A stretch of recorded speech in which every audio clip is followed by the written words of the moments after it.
Ration کی تقسیم کا سلسلہ شروع تھا۔ ایک پرانے مکان پر نظر پڑی، اس کا دروازہ کھٹکھٹانا چاہا ہی تھا کہ ساتھ میں آئے محلے کے ایک فرد نے منع کر دیا۔ پوچھنے پر وہ کہنے لگا کہ صاحب رہنے دیں، یہ ایک فاحشہ عورت کا گھر ہے، اس کو بہت جگہ سے راشن آتا ہے۔ یہ بات سن کر مجھے یقین ہو گیا کہ محلے میں سے کسی نے بھی اس کو راشن فراہم نہیں کیا ہوگا۔ جیسے تیسے میں نے اس سے بحث کر کے دروازے پر دستک دی۔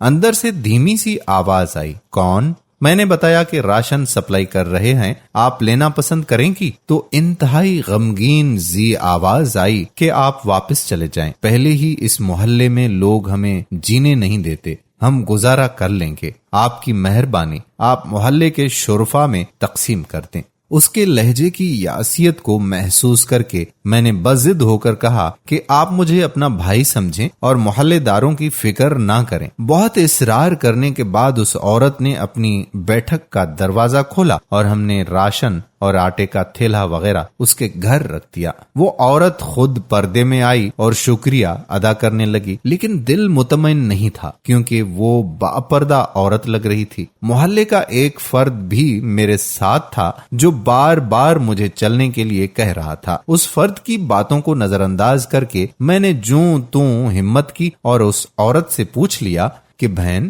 آپ نے ایسا کیوں کہا کہ آپ کے گھر میں راشن موجود ہے؟ کہنے لگی کہ بھائی، گھر میں آلو پڑے ہیں جو پچھلے ایک ہفتے سے بنا کے کھا رہے ہیں، محلے میں سے کسی نے خبر تک نہ لی، عورتیں میرے گھر نہیں آتی اب۔ میں نے پوچھا کہ ایسا کیوں ہے میری بہن؟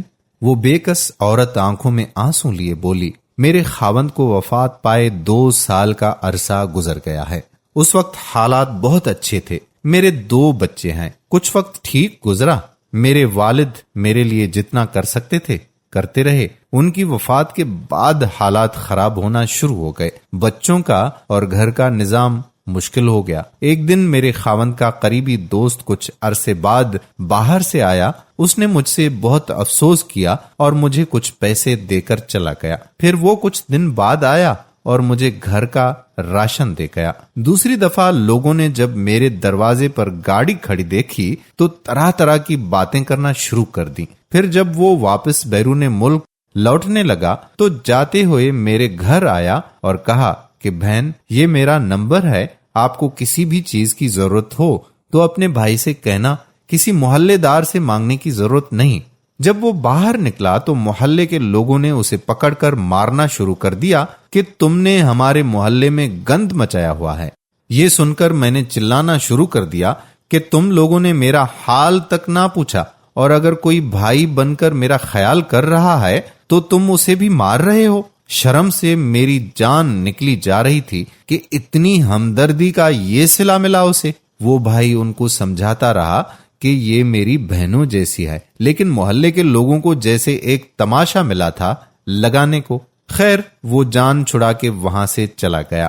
کچھ عرصے تک مجھے اگر کسی بھی چیز کی ضرورت ہوتی تو میں کال کر دیتی شرمسار ہو کر ان کو، اور وہ مجھے بینک میں پیسے حسب ضرورت بھیج دیتے۔ پچھلے 2 ماہ سے ان کو کال نہیں کی، اور پھر یہ کورونا وائرس کا مسئلہ ہو گیا تو سنا کہ ان بھائی کے ملک کے حالات زیادہ خراب ہو گئے ہیں۔ دوبارہ میری ہمت نہ ہوئی کبھی ان کو کال کرنے کی۔ اب بیوہ سمجھ کر اگر کوئی میری مدد کرنا بھی چاہے تو محلے والے مجھے غلیظ نظروں سے دیکھتے ہیں، اور محلے میں اتنے شرفا ہیں کہ ہر کوئی گزرتے ہوئے میرے دروازے پر جھانک کر جاتا ہے، باہر جاتے ہوئے مجھے گھورتے ہوئے جاتے ہیں، اپنی عورتوں کو میرے گھر آنے ہی نہیں دیتے۔ یہ وائرس تو بہانہ رکھا ہے اللہ نے ہمیں راشن بھیجنے کا، ورنہ ضرورت کا سامان تو بالکل ختم ہونے کو ہے۔ کچھ دنوں سے اس بھائی کو کال ملانے کا سوچا، لیکن ضمیر نے گوارا نہ کیا۔ سوچا کہ پتہ نہیں ان کے اپنے حالات کیسے ہوں گے۔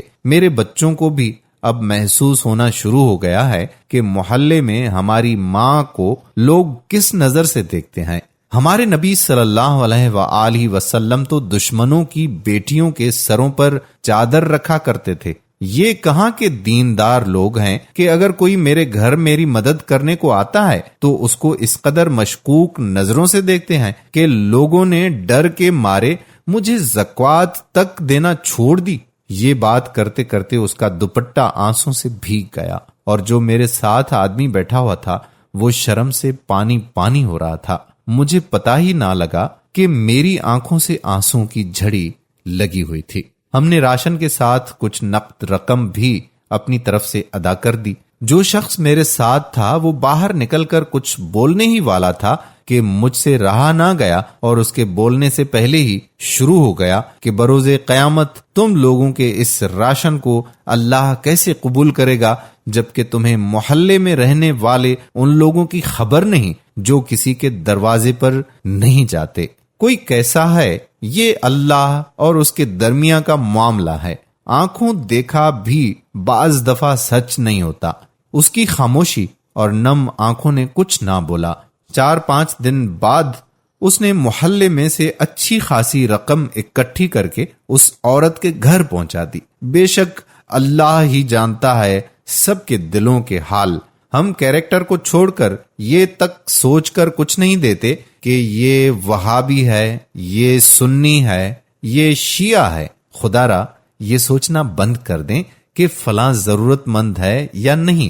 اگر اللہ تعالی ہمیں دیتے وقت یہ نہیں سوچتے کہ یہ ضرورت مند ہے یا نہیں تو ہم کون ہوتے ہیں یہ فرق کرنے والے؟ اپنی بہترین کوشش کر کے تلاش کر کے ضرورت مندوں کو دیں، اور اگر کسی نے دھوکے سے سامان لے لیا تو وہ اللہ اور اس کا معاملہ ہے۔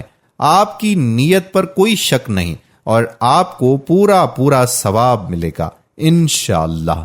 آخری بات کہ خدا را دل نرم کیجئے اور اپنے ارد گرد موجود ضرورت مندوں کا خیال رکھیں۔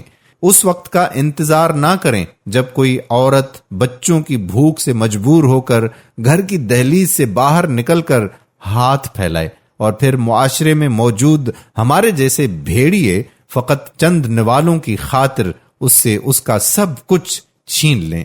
ہاتھ جوڑ کر میں آپ سے التجا کرتا ہوں کہ خود باہر نکلیں اور ایسے لوگوں کو تلاش کریں، راتوں کو اپنے محلے کا چکر لگائیں اور بچوں کے رونے کی آواز سن کر اور خالی برتنوں کی آواز سے اندازہ لگائیں کہ ان کو راشن کی ضرورت ہوگی۔ جن کو بھی ضرورت ہے ان تک ضرور راشن پہنچائیے۔ اگر ہماری اس معاملے میں آپ کو کوئی بھی مدد چاہیے تو ہم بھی آپ کے ساتھ کھڑے ہیں۔